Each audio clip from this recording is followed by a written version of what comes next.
네, 제가 기도하겠습니다. 하나님 감사합니다. 자격 없는 종을 귀한 자리에 세우셨습니다. 자격 없는 종을 보지 마시고 하나님이 사랑하시는 성도님들 보셔서 한량없는 은혜를 내려주옵소서. 예수님의 이름으로 기도합니다. 아멘. 오늘 우리가 읽은 본문은 예수님이 십자가 지시기 직전에 하신 말씀입니다. 일종의 주님이 우리에게 유언처럼 주신 말씀입니다. 예수님께서 장차 예수님이 재림하실 때 일어날 일들을 제자들에게 알려주십니다. 예수님이 다시 오시는 그날 주님께서 모든 민족을 그 앞에 모으십니다. 모든 민족을 그 앞에 모으시고 구원받은 의인들은 양의 무리라 하여 오른편에 두시고 구원받지 못한 악인들은 염소의 무리라 하여 왼편에 두십니다. 예수님은 오른편의 의인들을 바라보며 칭찬하십니다. 내가 배고플 때 먹을 거 줘서 고마웠다. 내가 목마를 때 마실 거 줘서 고마웠어. 내가 나그네일 때 영접해줘서 고마웠다. 내가 헐벗었을 때 옷 입혀줘서 고마웠어. 내가 병들었을 때 돌봐줘서 고마웠다. 내가 감옥에 갇혔을 때 면회해줘서 고마웠어. 주님은 그 의인들을 바라보시며 나를 사랑하고 섬겼으니 천국을 상속받으라고 하십니다. 그 말을 들은 의인들이 깜짝 놀랍니다. 내가 예수님을 믿기는 했지만 내가 예수님에게 밥을 드린 적도 없고 물을 떠드린 적도 없고 옷을 입혀드린 적도 없고 집에서 재워드린 적도 없고 간호해드린 적도 없고 면회 간 적이 없기 때문입니다. 그런데 지금 주님이 나한테 이렇게 해줘서 고맙다라고 말을 하시니까 그 의인들이 의아해하면서 주님을 이렇게 보는 겁니다. 그때 주님이 그 의인들을 바라보면 이렇게 말씀하세요. 너희가 여기 내 형제 중에 지극히 작은 자 하나에게 한 것이 곧 내게 한 것이니라. 예수님은 지극히 작은 자 하나에게 한 것이 곧 내게 한 것이라고 하셨습니다. 예수님이라고는 도저히 상상할 수 없는 사람들, 가난하고 헐벗고 굶주려 병든 자들이 바로 예수님 자신이었다고 하십니다. 그제야 의인들이 그 의문이 해소가 되었어요. 내가 만났던 소외된 이웃들이 바로 예수님이었다라는 걸 그제야 깨달았습니다. 나를 위해 십자가에서 대신 죽으신 예수님을, 이 예수님 위해서 내가 무엇을 할까? 이 은혜를 내가 어떻게 갚을까 고민하다가 세상 사람들은 외면해도 예수님은 주목해 보시는 지극히 작은 자를 찾아가서 그를 사랑하고 섬겼을 따름인데 주님은 네가 섬긴 그가 바로 나였다라고 말씀하시는 겁니다. 예수님은 지극히 작은 자와 자신을 동일시하셨습니다. 예수님은 늘 지극히 작은 자를 마음에 두셨어요. 늘 지극히 작은 자들을 찾아가셨습니다. 그리고 2000년이 지난 오늘날 주님은 지극히 작은 자인 제게도 찾아오셨습니다. 저는 제가 오래전에 한 유명한 목사님의 간증을 들었어요. 그 목사님께서 자기가 어릴 때 그 아버지가 알코올 중독이라서 너무 힘들었는데 어머니의 신앙, 어머니의 기도로 이겨냈다, 이런 간증을 하시는 겁니다. 그 간증을 듣는 수많은 사람들이 은혜를 받았어요. 물론 저도 은혜를 받았습니다. 그런데 저는 그 목사님이 부러웠어요. 그 목사님이 부러웠습니다. 왜냐하면 부모님 두 분 중에 한 분이라도 반듯하게 서 계신 분이 있다는 게 부러웠어요. 이 세상에 비빌 언덕이 단 한 사람이라도 있다라는 게 부러웠습니다. 저는 제가 아주 어릴 때부터 부모님이 두 분 다 알코올 의존이었습니다. 제가 기억하는 가장 어린 시절의 저는 술 취해서 길에 쓰러져 있는 엄마 아빠 찾으러 다니는 장면이 지금도 기억이 나요. 끊임없이 술을 드시고 문제를 일으키시는 아버지, 그런 남편 때문에 속이 상해서 술이 아니면 견딜 수 없는 어머니 사이에서 자랐습니다. 아버지가 일을 안 하시니까 집에 먹을 게 없었어요. 밀가루로 수제비 해먹던가 아니면은 어쩌다가 쌀을 어디서 한 포대 얻어오시면 어르신들은 아실 거예요. 쌀이 한 4, 5년 되면 이게 곰팡이가 쓸어서 초록색으로 변합니다. 초록색으로 변해요. 그 쌀 얻으면 그거 씻어서 먹고 그랬습니다. 제 키가 193cm인데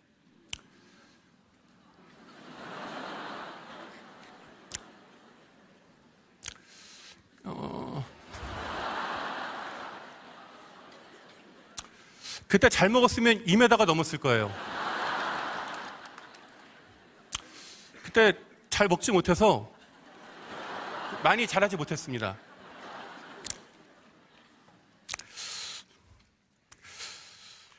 어릴 때는 울기도 많이 울었던 것 같습니다. 많이 울었는데 어느 순간부터 제가 울지 않더라고요. 눈물이 나지 않았습니다. 나중에 어른이 돼서 제가 알았어요. 그 눈물이라는 것도 아무나 흘릴 수 있는 게 아니라는 걸 알았습니다. 무언가 상황이 바뀔 일말의 여지가 있는 사람이 흘릴 수 있는 게 눈물이라는 걸 알았어요.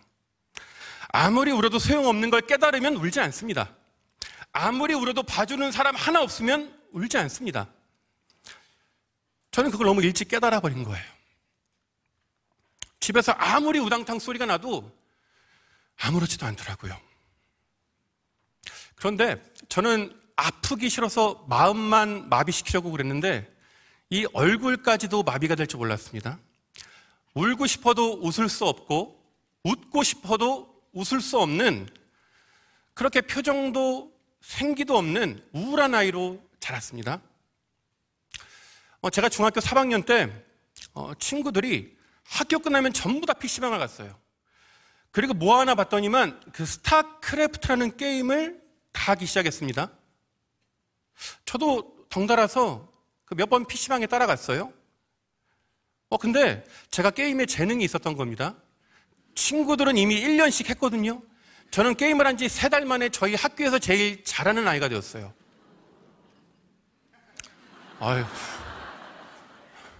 여기 좋네요. 아쉽네요. 한 번뿐이라서. 그렇게 게임을 하다가 고등학교 2학년 때쯤 되었을 때 그 게임을 우리나라에 있는 모든 남자들, 그리고 전 세계의 수많은 사람들이 그 게임을 했거든요. 그 게임 온라인에 접속하면 그 세계 랭킹이 뜹니다. 제 아이디가 거의 최상단에 있었어요.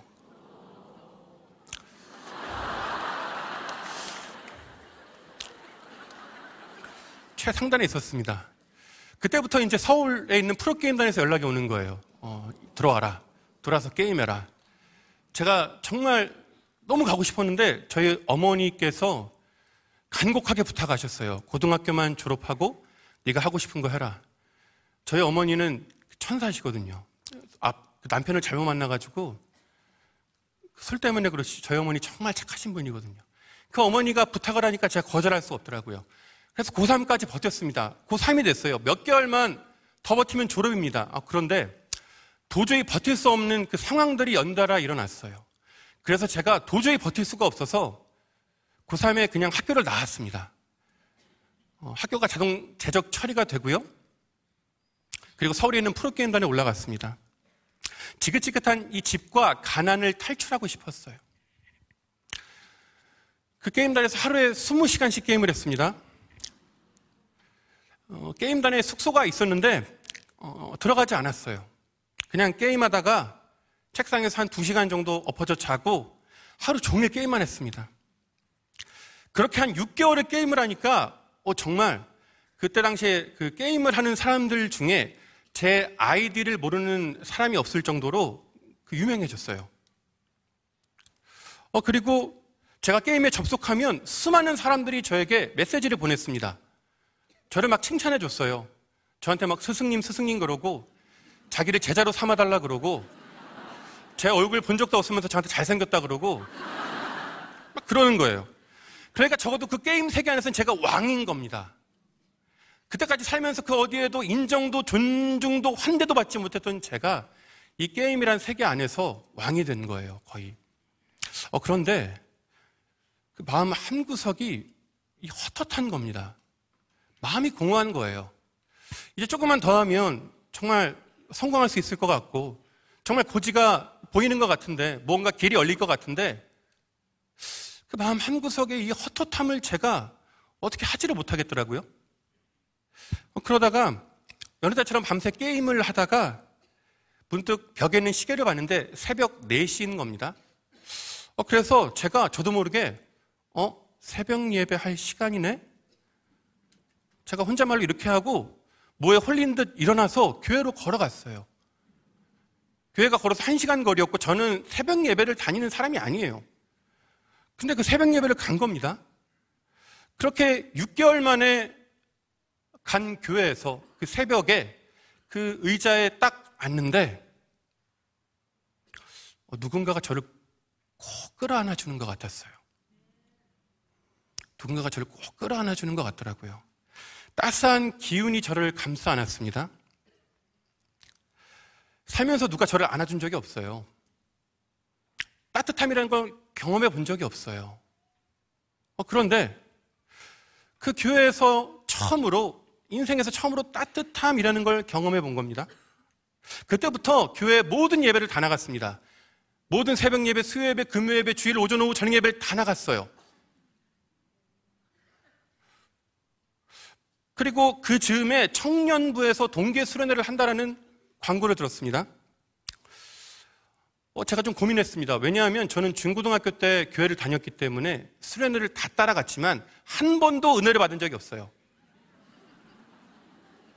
애들이 수련회 가서 막 울면서 기도하고 막 끝나면 나 하나님 만나서 울면서 막 자랑하는데 저는 이 눈물이 메마르니까 눈물이 안 나는 거예요. 그 울면서 기도하는 친구들이 너무 부러워서 제가 막 그 중학교, 고등학교 때 그때 막 기도하면서 막 눈 감고 막 슬픈 생각하고 막 허벅지 꼬집고 그래도 눈물이 안 나는 거예요. 저한테 수련회는 좋은 기억이 아니었는데 왠지 모르게 그 청년부 동계 수련회를 따라가고 싶어서 따라갔습니다. 근데 뭔가 좀 다르더라고요. 첫날부터 그 마음이 들썩이는 거예요. 그리고 셋째 날 저녁 집회 때 그 앞에 계신 강사 목사님이 회개하십시오 그러면서 회개 기도를 시키는 겁니다. 그래서 눈을 감고 회개 기도를 시작하는데 그 놀라운 일이 일어났습니다. 저는 분명히 눈을 감았거든요. 눈을 감았는데 감은 두 눈에 뭐가 보이는 거예요. 제가 지난날 살아왔던 삶이 파노라마처럼 흘러가는 거예요. 그리고 제가 지었던 죄들이 보이는 거예요. 그러니까 회개 기도가 쉽더라고요. 보이는 걸 기도하면 되니까 그렇게 보이는 걸 기도하고 보이는 걸 기도하고 보이는 걸 기도하고 그렇게 회개하는 순간, 주님 만난 그 순간 제 눈에 눈물이 터졌어요. 제 눈에 눈물이 쏟아졌습니다. 그간 울지 못했던 눈물을 그날 하루에 다 쏟아냈어요. 그렇게 주님 만나 회개한 순간 예수님의 십자가가 가슴으로 믿어졌습니다. 가슴으로 믿어졌어요. 그동안 교회를 다녔기에 예수님이 날 위해 십자가에서 죽으셨다는 걸 제가 머리로는 알고 있었거든요. 머리로는. 그런데 가슴으로, 마음으로는 믿어지지 않았어요. 근데 그 수련회에서 주님 만나 회개하고 나서 그 순간 예수님이 날 위해 대신 죽으셨다는 게 마음으로 믿어졌습니다. 예수님을 만난 그 순간 예수님이 나 같은 사람을 대신하여 죽으셨음이 믿어졌어요. 알코올 중독의 부모님, 지독히도 가난한 가정, 고등학교를 자퇴하여 뭐 하나 내세울 것 없는 저 같은 인생을 위해 하나님의 아들이 대신 죽으셨음이 믿어졌습니다. 저는 사랑받지 못하는 존재라고 여겼는데, 태어나지 말아야 될 존재라고 여기며 살았는데, 저는 이미 오래전부터 예수님의 사랑을 받는 존재였음이 깨달아진 거예요. 그 사랑이 너무 고마워서 한참을 울고 또 울었습니다. 의자리가 없어 눈물 흘리지 못했던 제가, 아무리 울어도 봐주는 이가 없어서 눈물이 메말랐던 제가 마침내 예수님을 만나 눈물을 다 쏟아낸 겁니다. 내가 울 때 곁에 계신 주님을 만났으니 마음껏 울고 또 울었습니다. 그렇게 저는 눈물을 되찾았고 웃음도 되찾았습니다. 그동안 어둡게만 보이던 세상이 총천연색으로 보이기 시작했어요. 모든 것이 아름다워 보였고 심지어는 길가에 핀 잡초조차도 아름다워 보였습니다. 알코올 중독과 가난은 그대로였어요. 집은 그대로였습니다. 그런데 마음이 바뀌니까 살더라고요. 마음이 바뀌니까 살더라고요.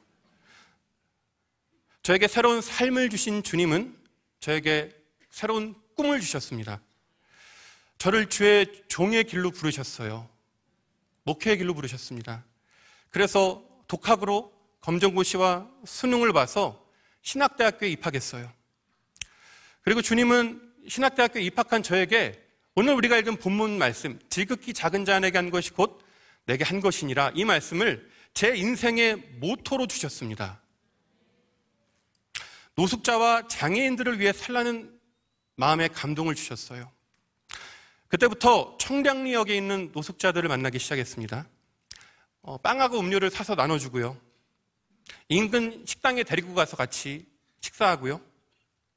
손을 잡고 간절히 기도해드렸습니다. 그리고 제가 다니던 신학교에서 그 장애인 봉사 동아리가 있어서 장애인 봉사 활동도 하고, 또 방학 때는 동아리하고는 별개로 장애인 캠프를 가고 소록도에 봉사를 갔습니다.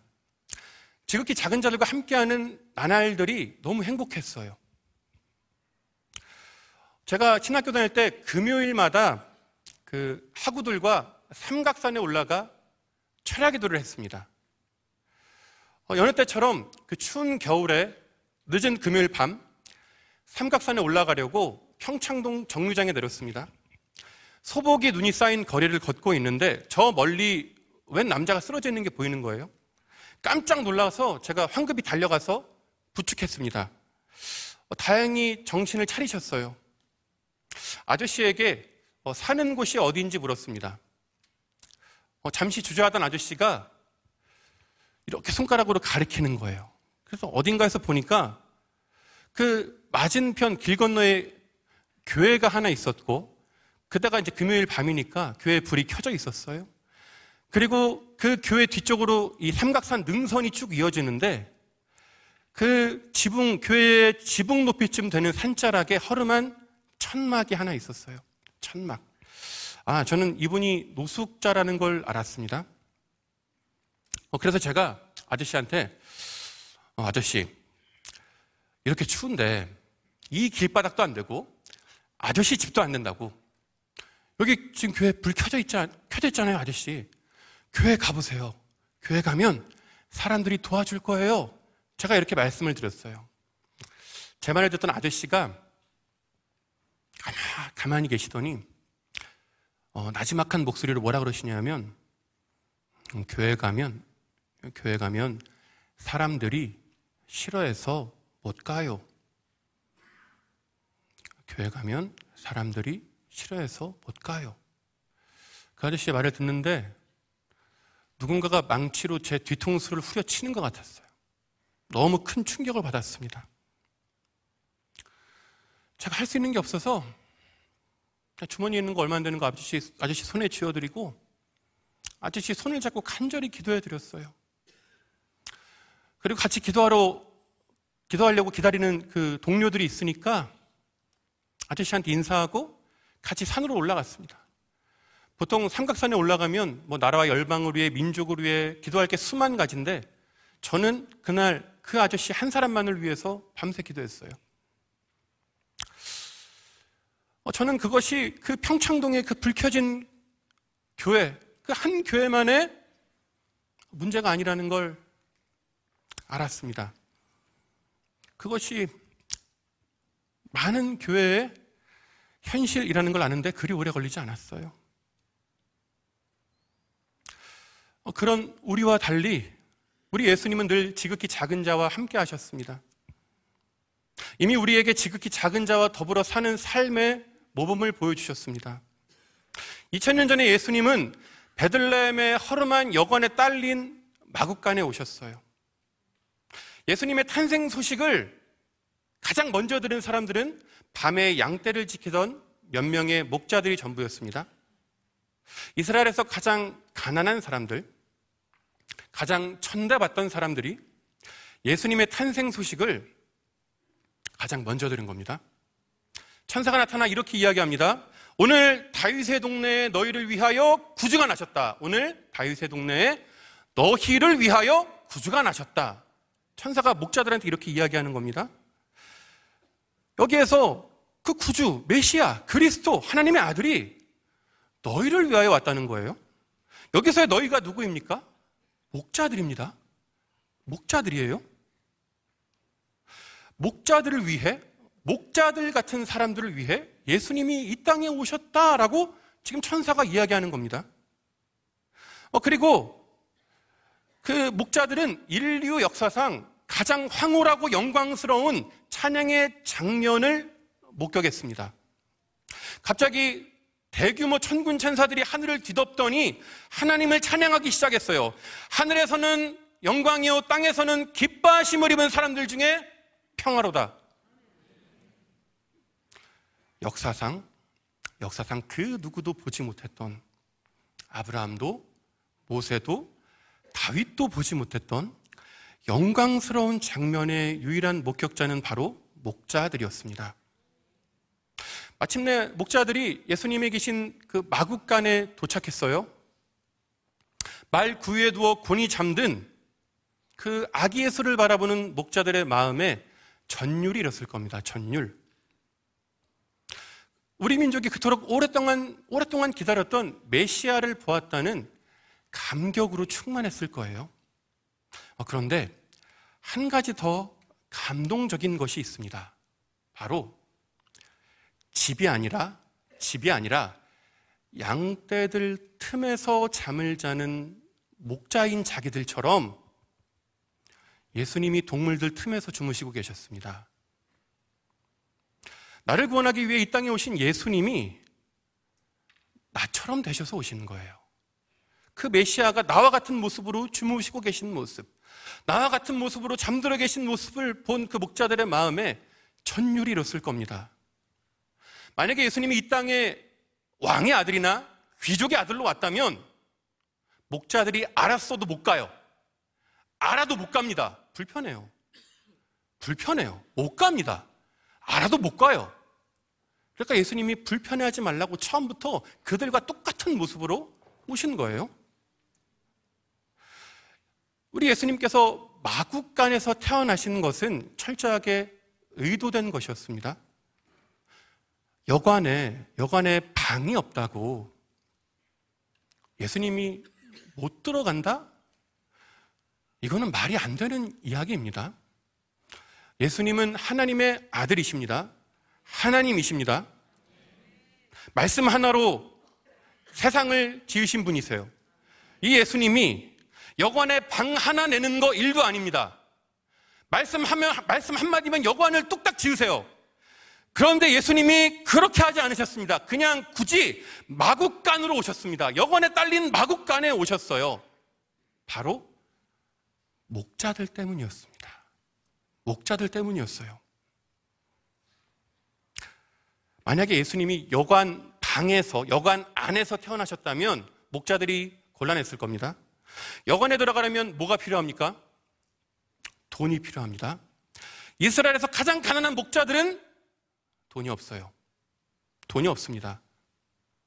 설령 목자들이 여관에 들어가고 싶어도 여관 안에 들어가려고 하면 주인의 제지를 당합니다. 쫓겨나요. 니까짓게 뭔데 여길 들어오냐며 면박을 받고 쫓겨납니다. 만약에 지금 저기에서 예배당 뒷문을 열고 노숙자가 들어옵니다. 그러면 우리는 딱 보면 알아요. 노숙자네? 이때 당시에 모든 사람들은 딱 보면 압니다. 목자네? 이 목자가 할 일 없이 왜 남의 여관에 와가지고 기웃거리냐 그럴 거예요. 그래서 예수님이 마국간에 오신 겁니다. 그래서 예수님이 동물 우리에 오신 거예요. 무릇 사람이라면 누구라도 드나들 수 있는 동물 우리에 오신 겁니다. 목자들을 만나주시려 처음부터 마국간에 오신 겁니다. 돈이 없어도, 자격이 없어도, 건강하지 못해도, 죄가 많아도 누구라도 찾아오라고 처음부터 가장 낮은 데로 오신 거예요. 목자들이 예수님을 먼저 찾아간 게 아닙니다. 예수님이 먼저 목자들을 찾아가신 거예요. 예수님은 우리를 위해 우리에 오셨습니다. 예수님이 30세가 되던 해에 공생애를 시작하셨습니다. 수만 명의 사람들이 예수님을 따랐습니다. 예수님은 그냥 가만히 앉아서 밀려오는 사람들에게 복음을 전하시고 그들의 병을 고치시고 귀신을 쫓으시고 그냥 전도하시면 돼요. 그냥 앉아 계셔도 알아서 오기 때문에, 끊임없이 밀려오기 때문에 주님은 그냥 앉아 계시면 됩니다. 근데 우리 주님 어떻게 하십니까? 항상 돌아다니시죠. 그 수많은 사람들 가르치시다가 항상 일어나서 어디론가 가십니다. 그리고 그 종착지는 항상 낮은 데예요. 항상 지극히 작은 자가 있는 곳이에요. 아무도 찾지 않는, 아무도 거들떠보지 않는 지극히 작은 자를 찾아가셨습니다. 사람들의 따가운 눈총을 피해 숨어있는 지극히 작은 자를 기어이 찾아내셨어요. 그를 구원하셨습니다. 예수님은 십자가를 질 때가 가까이 온 줄 아셨습니다. 십자가 지시기 직전에 제자들을 다 모으세요. 그리고 제자들을 바라보시며 이렇게 말씀하십니다. 내 기쁨이 너희 안에 있어 너희 기쁨이 충만하길 원한다. 주님이 이제 곧 십자가 지실 걸 아시거든요. 이제 곧 죽으실 걸 아세요. 그런데 기쁘다고 하신 거예요. 얼마나 기쁘시면 내 기쁨을 너희들도 가졌으면 좋겠다, 이렇게 말씀하시는 겁니다. 예수님은 그 말씀을 마치시고 겟세마네 동산에 올라가셨습니다. 땀방울에서 핏방울이 날 정도로 간절히 3번 기도하셨습니다. 심한 통곡과 눈물로 간구하셨습니다. 3번이나 같은 기도를 반복하세요. 기도의 제목은 하나였습니다. 이 잔을 내게서 옮겨 주옵소서. 예수님은 십자가 지는 걸 피할 수만 있으면 피하게 해달라고 간구하셨습니다. 예수님은 공생애 중에 단 한 번도 자신의 필요를 놓고 기도한 적 없으세요. 단 한 번도 예수님은 당신께서 필요한 걸 달라고 기도한 적이 없으세요. 그런데 처음이자 마지막으로 겟세마네 동산에서 자신께 필요한 걸 기도하신 겁니다. 이 잔을 내게서 옮겨주옵소서. 예수님에게는 결코 십자가가 쉽지도 가볍지도 않은 것이었습니다. 무거운 것이었어요. 고통스러운 것이었어요. 그럼에도 예수님은 십자가를 향해 스스로 걸어가셨습니다. 십자가의 무거움보다 우리를 향한 사랑이 더 무거웠기 때문입니다. 십자가의 고통보다 우리를 구원하시는 기쁨이 더 컸기 때문입니다. 예수님은 기쁨으로 십자가를 지셨습니다. 자녀를 키우다 보면 이러한 예수님의 기쁨을 우리가 헤아려 볼 수 있습니다. 자식을 키우다 보면 당연히 병원에 가게 됩니다. 어떤 날은 아이가 많이 아파서 오랫동안 병원에 있기도 합니다. 아이가 주사를 맞거나 힘든 치료를 받을 때 그 모습을 바라보는 부모의 심정은 다 똑같습니다. 내가 대신 저 주사 맞아서 내 자식이 나을 수 있다면 내가 100번, 1000번이라도 대신 맞을 텐데, 내가 내 새끼의 고통을 대신 가져와 당할 수 있다면 1000번, 10,000번이라도 아플 텐데 하는 게 모든 부모의 심정입니다. 그런데 부모가 아무리 자식을 사랑해도 안 돼요. 안 됩니다. 대신 주사를 맞아줄 수도, 대신 아파할 수도 없습니다. 그런데 우리 예수님에겐 그게 가능하셨어요. 우리 대신 주사를 맞아줄 수 있으셨어요. 우리 대신 고통을 당할 수 있으셨어요. 우리 대신 죽어서 우리를 살릴 수 있으셨어요. 우리 대신 죽어서 우리를 구원할 수 있으셨어요. 그래서 주님이 기뻐하신 겁니다. 기쁨으로 십자가를 지신 거예요. 그러한 예수님을 이사야 선지자가 이렇게 예언했습니다. 예수님이 채찍에 맞음으로 우리가 평화를 누리고 예수님이 징계를 받음으로 우리가 나음을 입었도다. 예수님이 징계를 받음으로 우리가 평화를 누리고 예수님의 채찍에 맞음으로 우리가 나음을 입었다라고 이사야가 이미 예언을 한 거예요. 그래서 예수님이 기뻐하신 거예요. 당신께서 죽는 길이라 할지라도 우리를 살릴 수 있는 길이기에 이 땅에 내려오셨습니다. 십자가에서 온몸이 찢긴다 할지라도 우리를 구원할 수 있는 길이기에, 우리를 살릴 수 있는 길이기에 이 땅에 내려오셨어요. 주님은 처음부터 죽는 길인 줄 아셨음에도 불구하고 기쁨으로 이 땅에 오셨습니다. 예수님이 오실 때 천사들이 찬양했어요. 하늘에는 영광이요 땅에서는 기뻐하심을 입은 사람들 중에 평화로다. 예수님은 기뻐하심을 입은 우리를 위해 기쁨으로 십자가를 지셨습니다.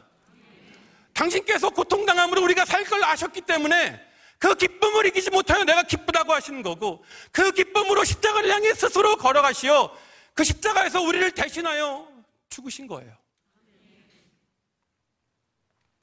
예수님이 십자가 지실 때 양옆에 강도가 함께 달립니다. 그들은 무슨 큰 강도를 했는지 사형수였어요. 십자가에 달리신 예수님의 앞에서는 대제사장들과 군중들이, 양옆에서는 강도들이 예수님을 욕하고 저주했습니다. 예수님은 십자가 위에서 처음으로 입을 열어 말씀하십니다. 아버지, 저들이 지금 무슨 일을 하는지 모르고 그러는 거니 용서해 주세요. 모르고 그러는 거니 용서해 주세요. 간구하십니다. 성부 하나님은 하나뿐인 아들의 기도에 즉각 응답해 주세요. 강도 중에 한 사람이 갑자기 태도를 바꿔요. 갑자기. 방금 전까지만 해도 함께 예수님을 욕하던 강도가 오히려 맞은편에, 상대편에 있는 강도를 꾸짖습니다. 너나 나나 우리가 지은 죄 때문에 사형을 당하지만 이 예수는 아무런 죄가 없다. 그러면서 예수님을 바라보며, 주님, 당신의 나라에 임하실 때 나를 기억하소서. 결국 강도는 죽는 자리에서 구원을 얻었습니다. 영원한 생명을 얻었습니다. 예수님은 숨이 끊어져 가시는 순간에도 사형수를 구원해내셨습니다. 오늘 우리가 읽은 본문에서 예수님은 지극히 작은 자가 누구인지를 우리에게 알려주시죠. 6 부류의 사람들을 지극히 작은 자라고 하셨습니다. 마지막 6번째 유형의 작은 자는 바로 감옥에 갇힌 자였어요. 감옥에 갇힌 죄수를 주님은 지극히 작은 자라고 하셨습니다. 우리 예수님은 감옥에 갇힌 자를 찾아가는 차원을 넘어 사형대에 달린 사형수를 찾아가셨습니다.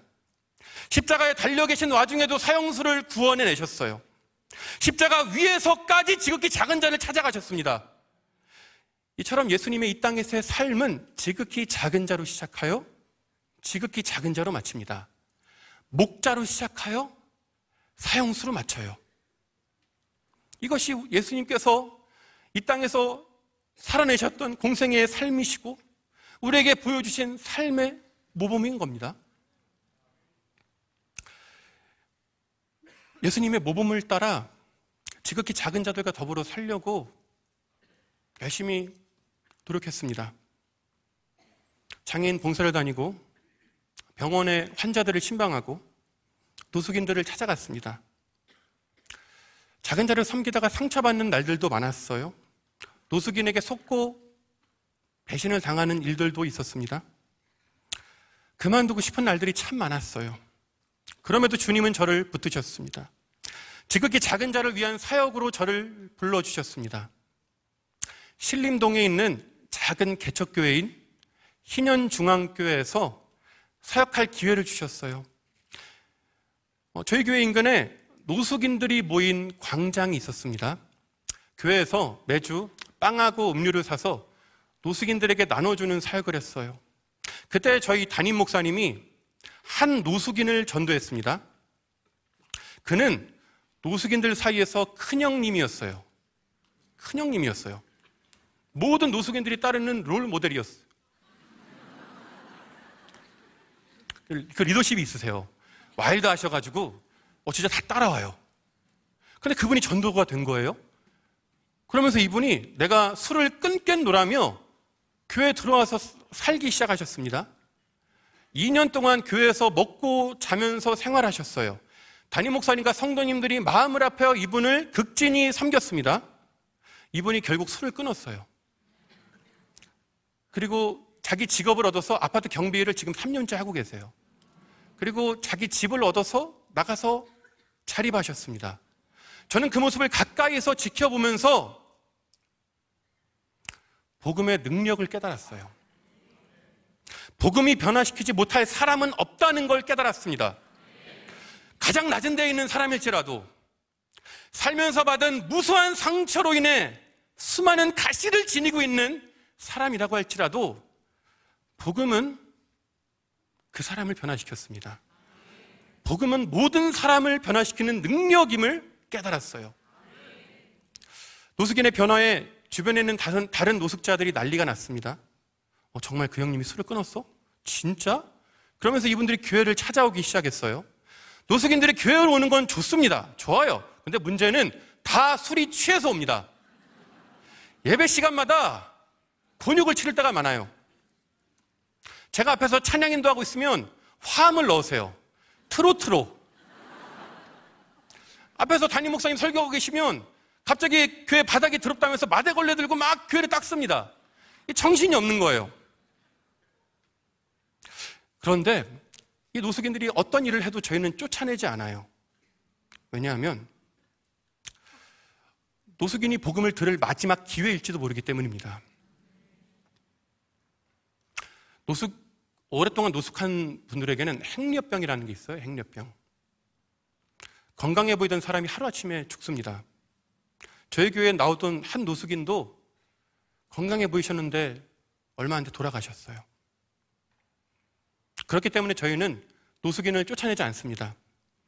물론 난동을 부리면 진정시키긴 하지만 끝까지 함께 예배를 드립니다.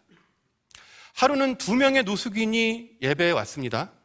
앞에서 목사님이 설교하는데 이 노숙인 둘이 서로 시비가 붙었어요. 서로 욕을 하더니 급기야는 주먹 다짐을 하는 겁니다.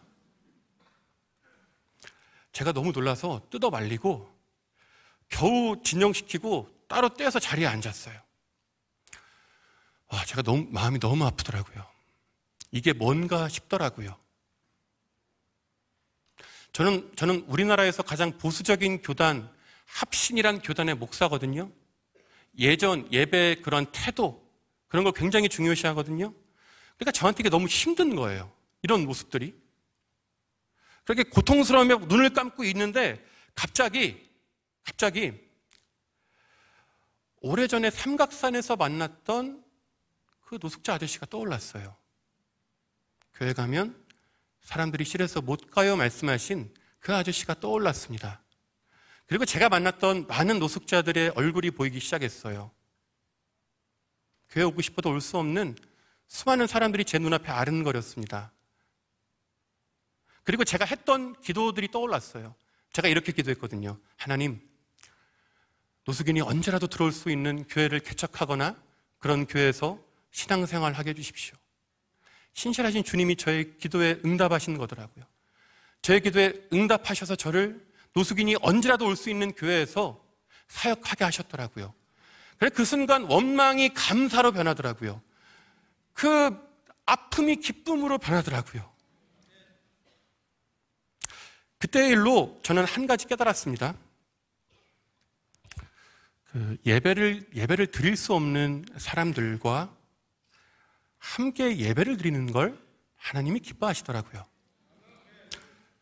고요한 가운데 모든 것이 정돈되고 순서에 따라 우리의 마음을 오롯이 올려드리는 예배를 하나님 기뻐하시죠. 그런데 그에 못지않게 예배 드릴 수 없는 사람들 곁에서 끝까지 자리를 지켜주는 예배도 하나님이 기뻐하시더라고요. 예배할 수 없는, 도저히 예배에 집중할 수 없는 그 사람의 손을 잡고 함께 예배할 때 주님이 특별한 은혜를 부어주시더라고요. 성령님께서 충만하게 임재를 하시더라고요. 우리의 그런 모습을 바라보시고 기뻐하시는 그 주님이 너무 믿어지더라고요. 잘했다 칭찬하시는 주님, 더욱 큰 은혜를 내려주시는 주님을 참 많이 만났습니다. 신실하신 하나님은 저를 장애인 사역으로도 인도하셨습니다. 장애인의 자립을 돕는 굿윌 스토어에서 사역하게 하셨어요. 굿윌 스토어는 아름다운 가게처럼 사람들이 기증한 물품을 판매합니다. 한 가지 차이가 있다면 직원이 장애인이라는 게 달라요. 장애인이 직접 물건을 관리하고 판매하는 일을 합니다. 일을 하여 월급을 받아 자립을 하는 거예요. 장애인 직원들과 함께 일하고 그들의 자립을 돕는 일이 저는 너무 행복했어요. 장애인들이 일을 하여서 삶의 가치를 발견하고 월급 받았다고 저축하고 엄마 아빠 외식도 시켜드리고 생신이라고 생신 선물도 사드리고 자기가 좋아하는 일을 하는, 그래서 얼굴이 해맑은 장애인 직원들을 보는 게 저는 너무 좋더라고요. 장애인 직원들과 함께 웃고 떠들며 행복한 나날을 지냈습니다. 3년 전이었습니다. 제가 장애인 자립사역을 한창 할 때였어요. 저한테 딸이 하나 있습니다. 당시 딸아이가 3살이었는데 그때 저희 딸아이가 뇌전증과 발달장애 진단을 받아요. 그리고 지난달에는 자폐아 진단을 받았습니다. 제가 장애인 사역의 사명으로 부름받았는데 이해 당사자가 된 거예요. 제가 이해 당사자가 된 거예요. 며칠 동안 힘들었습니다. 제가 하나님한테 혼잣말로 이렇게 얘기했어요. 내 원가족도, 그러니까 제가 엄마 아빠랑 살던 내 원가족도 그렇게 힘들었는데 또 그러시네. 여기서 웃으시면 안 돼요. 아니, 웃으셔도 돼요. 또 그러시네. 왜 나한테만 그러시지? 왜 나한테만 그러시지? 제가 잠깐 이럴 때도 있었습니다. 그런데 며칠 만에 금방 괜찮아졌어요. 왜냐하면 아이가 너무 예쁘고 사랑스럽기 때문입니다. 제 딸을 보며 장애아를 자녀로 둔 부모는 자기 자식을 장애인으로 보지 않는다는 걸 알았어요. 자식이 장애가 있다는 걸 부정하는 게 아니에요. 내 아이는 장애인이 아니에요. 이런 게 아니에요. 아이가 장애가 있어도 여러분이 자식 보듯이 저희한테 똑같이 사랑스럽고 보배롭고 존귀하고 세상 그 누구와도 바꿀 수 없는 그런 사람으로 저희한테 보이는 거예요. 그러니까 괜찮더라고요. 근데 다만 한 가지 걱정되는 게 있었습니다. 사회적 편견이에요. 아이가 자라고 나서 맞이할 세상이 염려되었습니다. 아이가 받을 사람들의 따가운 눈총이 벌써부터 두렵더라고요. 장애아를 둔 부모들 사이에 떠도는 말이 하나 있습니다. 아이의 고등학교 졸업식은 사형 선고 날이다. 아이가 고등학교 졸업하는 날이 그 부모에겐 사형 선고 날이라는 거예요. 고등학교 때까지는 학교에서 맡아주고 돌봐주고 이런저런 활동도 했지만 졸업 후에는 모든 것이 사라지기 때문입니다. 갈 데가 없어요. 더 이상 갈 데가 없어요. 일을 하고 싶어도 일을 하기가 어렵고 설령 직장을 잡는다고 해도 비장애인들의 무시와 폭언으로 오래 못합니다. 밖에 나가면 사람들이 싫어하는 걸 또 알아요. 발달장애인들 모르는 것 같죠? 알아요. 만날 친구도 없고 그러니까 집에 있는 겁니다. 맨날 집에만 있는 거예요. 불 꺼진 방에 누워있는 자기 자식 챙기는 게 어머님들의 일생의 사명이 되어버리는 거예요. 그래서 어머님들이 늘 입버릇처럼 하는 말이 있으세요. 진짜로 날마다 쉬지 않고 기도하는 기도 제목이 있습니다. 하나님, 내 아이보다 딱 하루만 늦게 죽게 해주세요.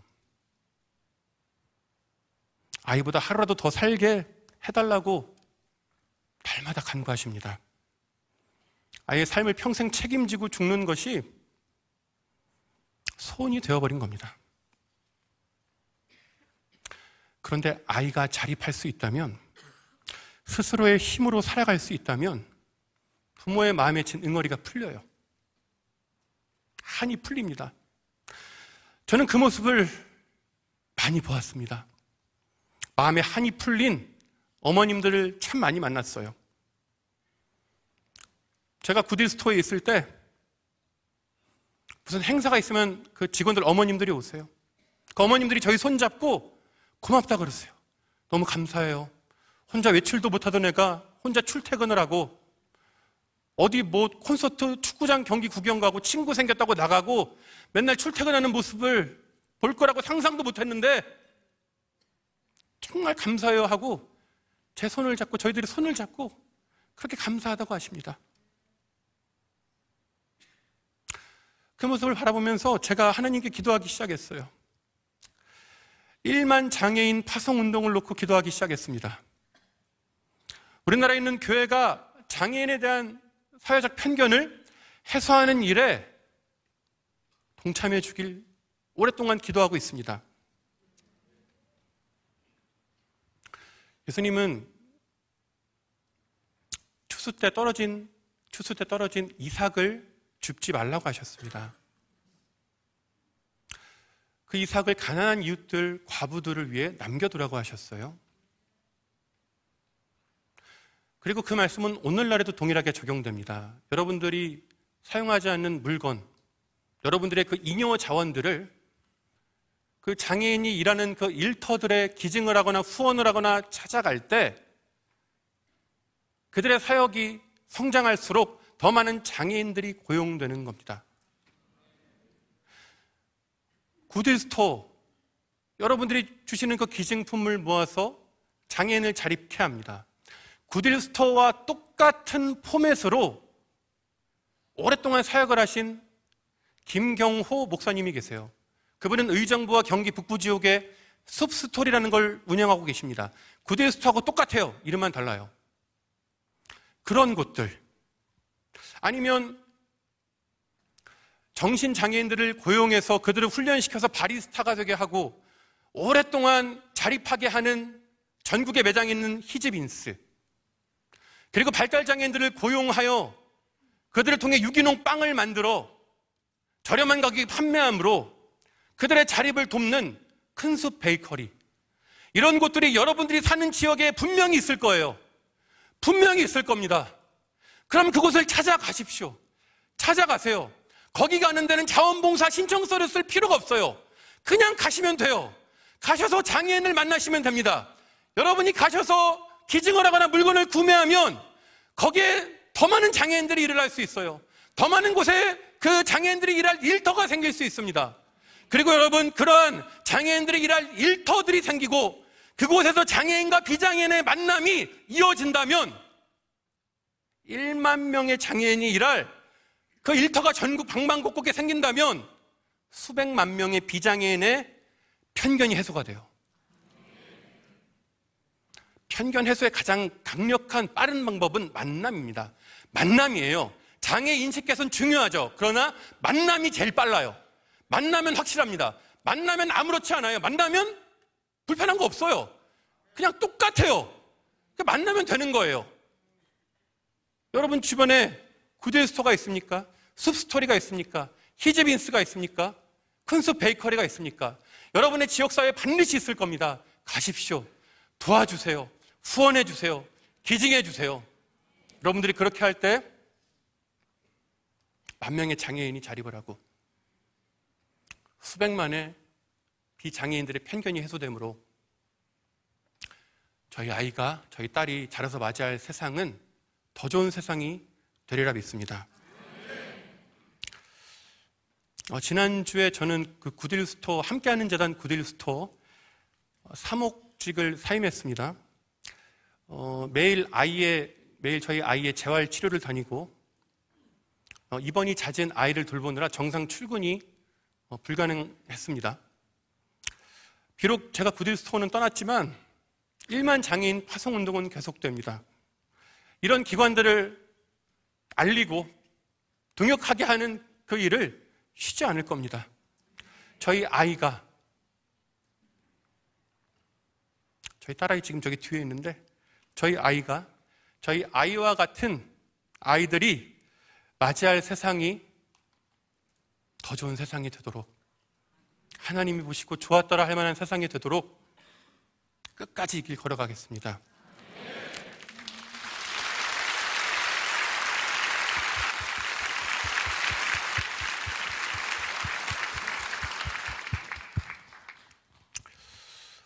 말씀의 결론입니다.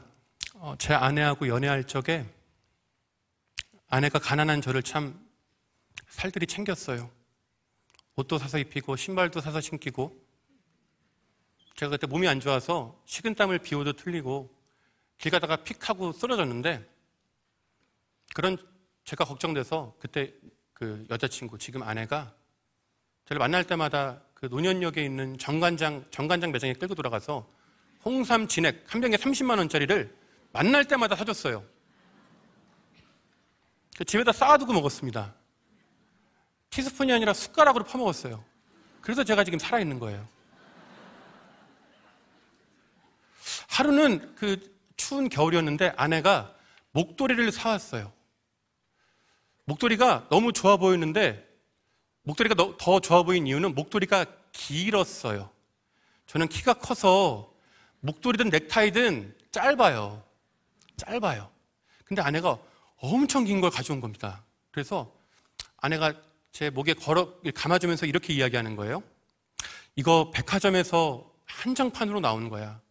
구하기 어려워. 그러니까 잘 메고 다녀야 돼. 그런데 한 가지 부탁이 있어. 다른 건 다 괜찮은데 이것 하나만큼은 노숙자에게 주지 않았으면 좋겠어. 저한테 부탁하는 거예요. 그래서 제가 알겠다고 고개를 끄덕였습니다.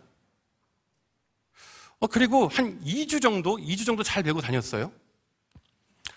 그 하루는 그 아내를 만나려고 이른 아침에 그 논현역에서 내렸습니다. 추운 겨울이었는데, 추운 겨울 그 새벽 좀 넘은 시간에 저 멀리서 노숙인이 걸어오는 게 보였어요. 순간 제가 움찔했습니다. 이거 안 되는데, 이거 벗어지면 큰일 나는데, 이번엔 날 진짜 죽일지 모르는데. 근데 제가 이미 가고 있었어요. 딱 가서 보니까 백발이 성성한 어르신이 굉장히 마르셨고 얇은 회색 점퍼 걸치고 떨고 계셨어요. 그래서 제가 목도리를 벗어서 그분 목에 감아드렸습니다. 그분이 저를 한번 쓱 올려다보시고 가볍게 목례를 하시고 뒤돌아서 가셨어요. 제가 그 모습을 한참 바라봤습니다. 우두커니 서서 그 모습을 한참 바라봤어요. 목도리가 아까워서 바라본 게 아닙니다. 왠지 저한테 찾아온 저 노숙인이 예수님처럼 보였기 때문입니다. 예수님처럼 보여서 제가 넉나간 사람처럼 시야에서 사라질 때까지 한참을 바라봤어요. 예전에는 지극히 작은 자에게 한 것이 곧 내게 한 것이라, 이 말씀이 전적으로 지극히 작은 자를 위한 것이라 여겼습니다. 예수님이 이제 곧 십자가 지시고 부활하시고 승천하시니 제자들에게 작은 자들을 맡기신 것으로만 알았어요. 제가 주님 말씀 따라 지극히 작은 자들과 더불어 살려고 애쓰면서 어느 날 이 말씀이 저한테 새롭게 다가왔습니다. 지극히 작은 자에게 한 것이 곧 내게 한 것이니라, 이 말씀이 제자들을 위한 말씀이라는 걸 알았어요. 십자가 지시고 부활하시고 승천하실 예수님을 그리워할 제자들에게 예수님을 만나는 방법을 알려주신 겁니다. 주의 길을 가다가 곤고하고 그 마음이 무너져 죽게 되었을 때 예수님께 찾아오는 길을 알려주신 거예요. 예수님이 내가 보고 싶으면 저 하늘이 아니라 낮은 데를 보면 돼. 내가 보고 싶으면 낮은 데 지극히 작은 자들을 찾아가면 돼. 그러면 그들 사이에서 그들과 같은 모습으로 함께하고 있는 나를 만날 수 있을 거야 말씀해 주시는 줄 알았습니다.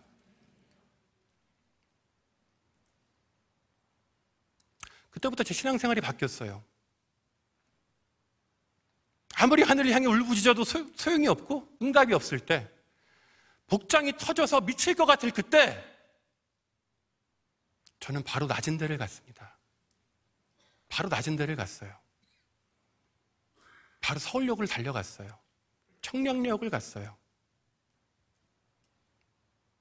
그곳에서 작은 자들의 손을 잡아주었습니다.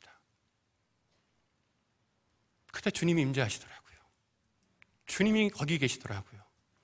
어디 계신지 아무리 울어도 응답이 없으신 주님이 강대상도 십자가도 아무것도 없는 그 황량한 그 거리에서 주님이 거기 계셨더라고요. 거기서 저를 기다리고 계셨더라고요. 여러분, 예수님이 보고 싶으십니까? 예수님은 저 멀리 하늘에만 계시지 않아요. 우리 주변에 계십니다. 낮은 데에서 지극히 작은 자들과 함께 하십니다. 지극히 작은 자의 모습으로 지극히 작은 자와 지금도 함께 하세요. 예수님은 우리 주변에 계십니다. 예수님처럼 낮은 데로 나아갈 때 우리는 예수님을 만날 수 있어요. 그토록 보고 싶었던 예수님을 만날 수 있습니다. 우리 인생의 참된 행복은 예수님과의 동행에 있습니다. 그 예수님은 낮은 데서 우리를 기다리고 계세요. 언제든 누구라도 찾아오라고 가장 낮은 데서 기다리고 계십니다. 처음부터 마구간에 오신 예수님은 여전히 가장 낮은 곳에서 우리를 기다리고 계시고 우리를 만나주십니다. 우리는 예수님을 사랑한다라고 날마다 입술로 고백합니다. 하지만 정작 예수님과 동행하지 못해요. 예수님과의 동행하는 기쁨을 삶 속에서 온전히 누리지 못합니다. 예수님을 사랑한다는 건 결코 추상적인 말이 아닙니다. 실제적인 것입니다. 오늘 우리가 읽은 본문 말씀을 믿는다면, 지극히 작은 자가 곧 나라고 말씀하신 예수님의 말씀을 내가 믿는다면 우리는 기도해야 해요. 내가 사랑할 예수님 어디 계신지 기도하고 물어봐야 합니다. 내가 사랑할 예수님 지하철 계단에 계실까? 내가 사랑할 예수님 보육원에 계실까? 내가 사랑할 예수님 장애인 복지관에 계실까? 내가 사랑할 예수님 양로원에 계실까? 내가 사랑할 예수님 마석 가구공단에 계실까? 내가 사랑할 예수님 소년원에 계실까? 내가 사랑할 예수님 병원에 계실까? 내가 사랑할 예수님 감옥에 계실까? 우리가 물어봐야 합니다. 여러분, 물어보시면 여러분에게 하나님께서 마음에 주시는 감동이 있을 거예요. 떠오르게 하시는 장소나 사람이 있을 겁니다. 가세요. 가시면 됩니다. 가기 전에 엄청 고민하실 거예요. 엄청 고민하실 겁니다. 그런데 막상 가면 아무렇지 않아요. 막상 가면 아무렇지 않아요. 오히려 가서 예수님 만납니다. 오히려 가서 예수님의 손을 잡아요. 그곳에서 예수님의 임재를 느낍니다. 예수님과 동행하는 삶의 기쁨을 비로소 누릴 수 있습니다. 주님 다시 오시는 그날 우리는 주님 앞에 설 겁니다. 우리는 양의 무리에 서서 오실 주님을 맞이할 거예요. 그때 주님 우리에게 고맙다고 하실 겁니다. 고맙다고 하실 거예요. 아무개야 참 고마웠다. 나 배고플 때 먹을 거 줘서 고마웠다. 나 목마를 때 마실 거 줘서 고마웠어. 나 집이 없을 때 돌봐줘서 고마웠다. 나 추울 때 입던 옷 벗어줘서 고마웠어. 나 아플 때 간호해줘서 고마웠다. 나 갇혔을 때 면회해줘서 고마웠어. 주님은 우리 손을 잡고 천국으로 우리를 인도해 가실 거예요. 우리는 천국에서 주님과 영원히 살 겁니다. 영원한 이야기를 나눌 거예요. 그날에 우리는 주님과 이 땅에서 나눈 추억을 이야기할 겁니다. 예수님, 저 정말 예수님인 줄 몰랐어요. 제가 드린 작은 걸 받아주셔서 감사해요. 그래 진짜 고마웠다.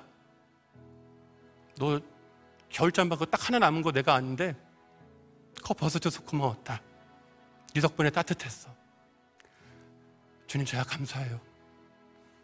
그래서 잠만을 벗어드렸지만 주님이 저 안아주셨잖아요. 주님이 저 안아주셨잖아요. 그래서 하나도 안 추웠어요. 주님 감사해요. 우리는 낮은 데서 예수님을 사랑했던 이야기들을 나눌 겁니다. 지극히 작은 자의 모습으로 함께 하신 예수님과 나눈 사랑 이야기를 영원히 나눌 거예요. 때문에 우리는 지금 당장 가야 합니다. 지금 당장 낮은 데로 가야 돼요. 그곳에서 예수님을 만나야 합니다. 예수님과 추억을 쌓아야 돼요. 저 천국에서 영원히 나눌 이야기를 지금부터 만들어 가야 합니다. 저 천국의 기쁨을 이 땅에서 시작해야 돼요. 낮은 데서 지극히 작은 자와 함께 하시는 예수님과의 동행을 시작해야 합니다. 지금 당장 낮은 데로 달려가심으로, 예수님과 동행하심으로 이 땅에서 천국을 사시는 저와 참여교회 성도님들 되시길 예수님의 이름으로 축원합니다. 제가 잠깐 기도하겠습니다. 하나님 감사합니다. 나를 구원해 주신 은혜에 감사하여 내가 받은 은혜를 이 어찌 갚을까 고민하여 내가 그저 작은 자를 작게 적게 섬겼을 따름인데 주님 고맙다고 하시니 감사합니다. 주님 받아주시니 감사합니다. 주님 여전히 낮은 데서 우리를 기다려주시니 감사합니다. 주님 우리에게 찾아올 길을 알려주시니 감사합니다. 주님 우리가 그 길로 달려가겠습니다. 이미 우리를 기다리신 예수님께 나아가겠습니다. 그곳에서 저 천국의 영원한 이야기의 추억을 만들어 가겠습니다. 주님 우리의 발걸음을 복되게 하시고 지금부터 영원히 동행하여 주옵소서. 예수님의 이름으로 기도합니다. 아멘.